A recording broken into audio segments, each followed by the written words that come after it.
Bonjour et bienvenue. Je voudrais vous parler aujourd'hui de cette joie imprenable dont Mark O'Byrne fait régulièrement l'expérience dans l'au-delà après la mort du corps biologique. Il la décrit comme un état magnifique et permanent. Voici ce qu'il nous en dit. Effectivement, il y a un moment où on reprend conscience de ça. On se dit, mais en fait, je suis éternel. Mais là, vraiment, bon, la surprise, c'est je continue à exister, j'ai encore une enveloppe, elle est extrêmement réelle, mais elle n'a pas de poids. Alors ça, c'est quand même un peu spécial. Donc, parce qu'elle n'a pas de poids, et ça c'est l'autre surprise, je peux voler. Et ça, c'est une surprise à laquelle, en fait, presque tous les êtres humains ont rêvé pendant qu'ils étaient incarnés. L'être humain, il rêve de voler. Pas seulement... Et il vole dans les rêves. Et il vole dans les rêves, voilà. Donc, en fait, c'est l'état naturel dans lequel on se trouve quand on n'a pas de corps biologique. C'est le cadeau vibratoire à découvrir dans l'au-delà. Une joie de vivre pleine et entière que rien ne vient entacher. C'est l'expérience vécue par Mark O'Byrne durant ses nombreuses vies. Il nous invite à nous diriger vers une sorte de joie imprenable. Et cela me rappelle notamment le livre de Lita Basset, intitulé Culpabilité, paralysie du cœur, paru aux éditions Labor et Fides en 2012, dont la thèse centrale était celle-ci. Le royaume des cieux, ou la joie imprenable, ressemble à une personne qui se rend compte qu'elle ne viendra jamais à bout de ce qui pèse, la faute, la culpabilité et le perfectionnisme, qu'elle n'atteindra jamais une image idéale d'elle-même qu'elle croyait nécessaire pour se rendre acceptable. Elle accueille alors son impuissance radicale. Elle s'ouvre ainsi à l'avenir, à la nouveauté. À l'autre, au divin avec confiance. Elle renonce à expier son malheur par une vie de devoir ou de mensonge. Ici, la dynamique de guérison est bien une résurrection. Laissez venir le courage d'oser être soi-même avec ses ombres et ses lumières en faisant face aux autres. Nous voici libérés de notre passe-temps favori, de ce à quoi nous tenons tant, la faute, la culpabilité, le perfectionnisme issu du désir féroce de s'auto-justifier par le méritant méritoire. Nous avons à entendre pourtant que notre culpabilité est relâchée, congédiée, que nous pouvons la laisser partir et du coup faire de même envers les autres.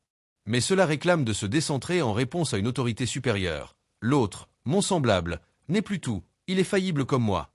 Tout aussi imparfait, en prise avec la morsure du néant, à situer entre cette quête d'idéal et le besoin de se rendre acceptable. Une tension d'où surgissent la dramatisation ou la banalisation, la faute, l'autoflagellation, la culpabilité mortifère, le besoin d'en faire des tonnes pour attirer l'attention, le perfectionnisme de la sériosité ou de la rivalité. Dans ce piège, il n'y a pas de liberté. Il y a des mythes, sociaux, familiaux, religieux, des attentes et des craintes intériorisés, des vouloirs et des devoirs-être, des peurs, des craintes, des tristesses, des frustrations, des ressentiments, des colères, des hontes, des gênes, des dégoûts, des blessures de n'avoir pu combler les attentes narcissiques de nos parents, celles des personnes qui comptaient pour qui nous aurions tant aimé compter. Le désir mimétique nous pousse à désirer ce que l'autre a est, ou à entrer en rivalité, en somme à dévorer ou vomir dans une quête de maître ou d'esclave. S'aimer sans fureur ni férocité devient ici impossible. Tout est à vif. Ainsi, nous vivons dans une quête idéale de soi, nous cherchons à nous rendre acceptables par tous les moyens. La ruse, la force, le chantage, la dette imposée, la séduction, la manipulation, la victimisation, etc. Mais on en revient toujours à l'autre, et au divin diabolisé ou idéalisé. Avec une seule stratégie, celle du « il suffit d'insister ». Nous souffrons de nos attentes excessives, idéalisées, comme de notre besoin d'être respectés, appréciés, estimés, aimés.